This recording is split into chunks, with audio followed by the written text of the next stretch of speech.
Police যদি কথা না শোনে পুলিশকে বোম মারার কথা বলেন, যিনি মুখ্যমন্ত্রীর পাশে দাঁড়িয়ে সুচপুরের কথা উচ্চারণ করেন এবং সঙ্গে সঙ্গে মুখ্যমন্ত্রীও সেই কথার প্রতিধ্বনি করেন, তো সেখানে বিচ্ছিন্নভাবে পুলিশ কোনো ঘটনা ঘটায়নি।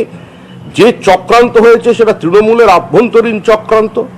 যে চক্রান্ত হয়েছে সেই চক্রান্তে শুধুমাত্র ওই আনারুল নেই, সেই চক্রান্তে শুধুমাত্র আইসি কিংবা এসডিপিও নেই, সংঘবদ্ধভাবে এই হত্যালীলা, এই গণহত্যা সংগঠিত করা হয়েছে। অতীতের সমস্ত গণহত্যায় মুখ্যমন্ত্রী সিবিআই তদন্তের দাবি করেছেন। মুখ্যমন্ত্রীর থেকে বেশি কেউ সিবিআই তদন্তের দাবি অতীতে করেনি, প্রায় সেঞ্চুরি পার করে দিয়েছেন। আজকে তিনি বলছেন সিবিআই নোবেল প্রাইজ উদ্ধার করে আনতে পারেনি, নানুরের সমস্যার সমাধান করতে পারেনি, আজকে বিভিন্ন নন্দীগ্রাম করতে পারেনি। তো আজকে এগুলো বলার কোনো প্রশ্ন নেই। কিন্তু সবশেষে যেটা কথা, মুখ্যমন্ত্রীর পুলিশের ওপরে, প্রশাসনের ওপরে, সিটের ওপরে, সিআইডির ওপরে রাজ্যবাসীর কোনো আস্থা নেই। বিজেপিকে না বলে এই কথাগুলো আনিসের বাবাকে বলা উচিত। বিজেপিকে না বলে এই কথাগুলো যারা মারা গেছেন সেই মৃতদের পরিবার, যারা আজকে ভয়ার্ত হয়ে আছে, যাদের মুখ বন্ধ করে কভার আপ করবার জন্য আজকে রাজ্য সরকারের পক্ষ থেকে সেই দূরে গ্রামে গিয়ে ত্রাণ বন্টন পর্যন্ত করা হচ্ছে, আজকে তাদের কাছে এই প্রশ্নটা বলা উচিত, তাদের উপদেশ দেওয়া উচিত। যিনি পুরুলিয়ায় মারা গেছেন তার স্ত্রীকে এই উপদেশ দেওয়াটা উচিত।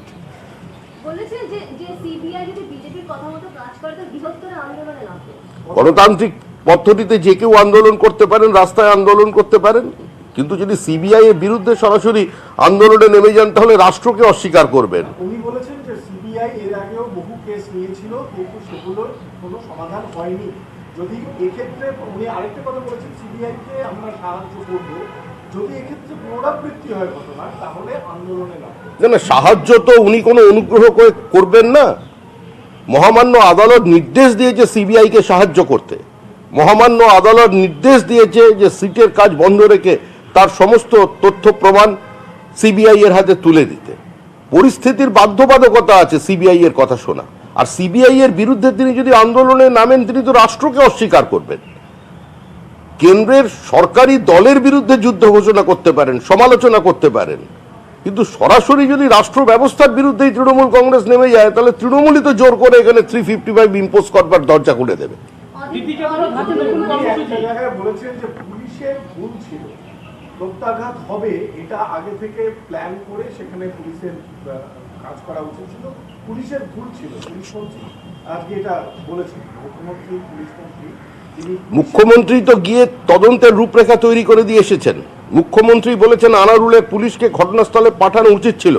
মুখ্যমন্ত্রী এস্টাবলিশ করে দিয়েছেন পুলিশের তৃণমূলী পুলিশ।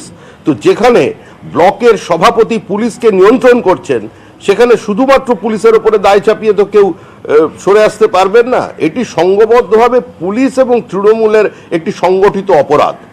পুলিশ তো কোনো অটোনোমাস বডি নয়, পুলিশকে পরিচালিত করছে রাজ্য সরকার। রাজ্য সরকার মানে তৃণমূল সরকার। এখানে তো সরকার বলে কিছু নেই, যেটা আছে তৃণমূলের সরকার।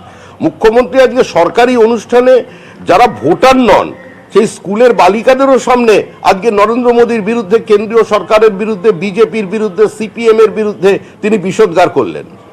তিনি যে বিধবা ভাতার কথা বলছেন, তো 40 বছর চালু আছে কেন্দ্র সরকারের প্রকল্প। কেন্দ্র সরকার তো বিজেপির সময় থেকে নয়, অটল বিহারীর সময় থেকে নয়, তার আগে থেকে বিধবা ভাতা দিচ্ছে। তো অধিকাংশ ভাতা যা পাচ্ছেন, যেগুলো মানুষকে বন্টন করা হচ্ছে, ডোল ডিস্ট্রিবিউশন, এগুলো কেন্দ্রীয় অনুদান। একটা প্রশ্ন করি, শান্তনু ঠাকুর মতুয়া সংঘাতী সাংসদ আপনাদের দলে, তাদের সঙ্গে রাজ্য বিজেপি নেতৃত্বের একটা দূরত্বের বাতাবরণ আমরা দেখেছি। এখনো সেটা দূরত্বটা নৈকট্যে আসেনি। এরই মধ্যে হরিচাঁদ ঠাকুরের জন্মতিথি উপলক্ষে সামনে কয়েকদিন পরে প্রধানমন্ত্রী অনলাইনে সেই সভায় বক্তব্য রাখবেন, ভাষণ রাখবেন। তাহলে কোথাও কি শান্তনু ঠাকুরদের যে বিদ্রোহ বা আন্দোলন